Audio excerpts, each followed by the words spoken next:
So as a story artist, a lot of our drawings are super fast. We usually do like, I don't know, hundreds of drawings per week. So we don't spend too much time on like the design and everything, but it's always just the readability and the clarity of the drawing. So what I learned from Joe is that usually he has like a smaller top of his head, and then it kind of comes out into the cheeks, and he's got like these kind of big cheeks. And so it's kind of like a weird bean shape, and then his ears kind of come off from there, and then he's got like smaller eyes that I kind of go into little circles, and then doing the pupils, and then he has a bigger nose that kind of comes over, and I usually just keep it like a simple round shape, and then I'll add the nostrils. And as a human, he's usually pretty optimistic, so he's always got like a smile with the lips, and his mustache comes in there. And he's always got like a gentle smile, so I always do like the eyebrows up. And he's older, so he has a few wrinkles here and there. He comes down to the neck. And he generally wears like a turtleneck.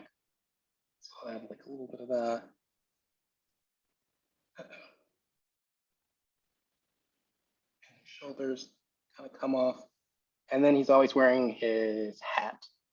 So I'll kind of come over like that. Have the hat cut into the head. And then it comes up. And then he has a little bit of hair on the sides.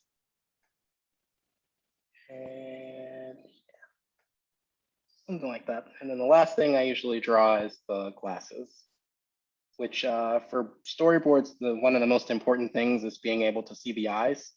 So what I'll usually do is just draw the outside of the glasses and leave it open. So we always have a clear read of how he's feeling.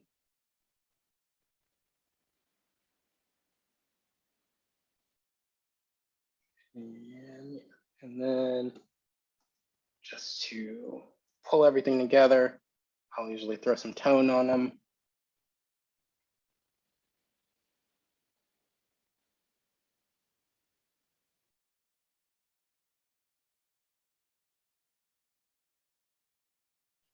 Tone on his shirt.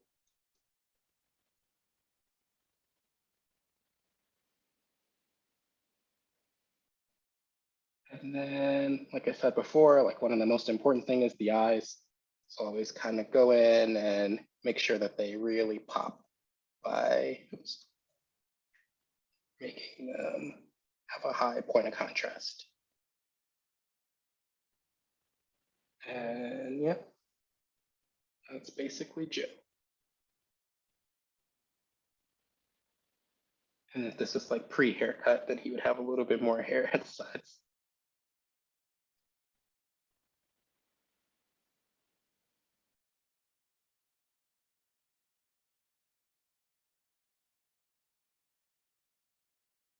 And then for Soul Joe, I'll usually start with a very similar shape. They're very similar, it's just like a simplified version of Joe. So if you imagine that same small indent at the top of his head that kind of goes out, but it's a little less pronounced. And then he has his eyes, which are usually pretty small.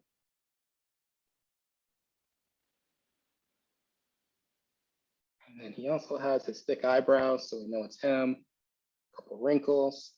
And then this version, he usually doesn't have a nose, but we make up for it with the mouth. And then he has his hat as well, but it's almost part of his head. So it kind of comes out the sides. And then I'll erase the top, kind of connects. And then the body kind of comes off the neck, like another round shape that's a little bit smaller. And at the bottom of that, he has small little feet and his arms, which are pretty big shapes. And then last, I kind of go in with the glasses again. And I do a similar technique. And the film, his glasses in Soul Joe form are lighter. So sometimes I'll just do the outline of them.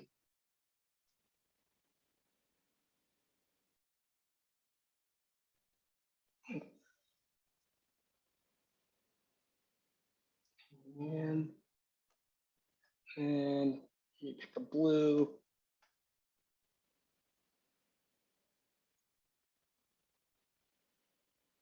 Go in and add the blue, and then I'll pick like a darker color and do like a gradient. And then again, I go in and pop the eyes out. And then there's Soul Joe.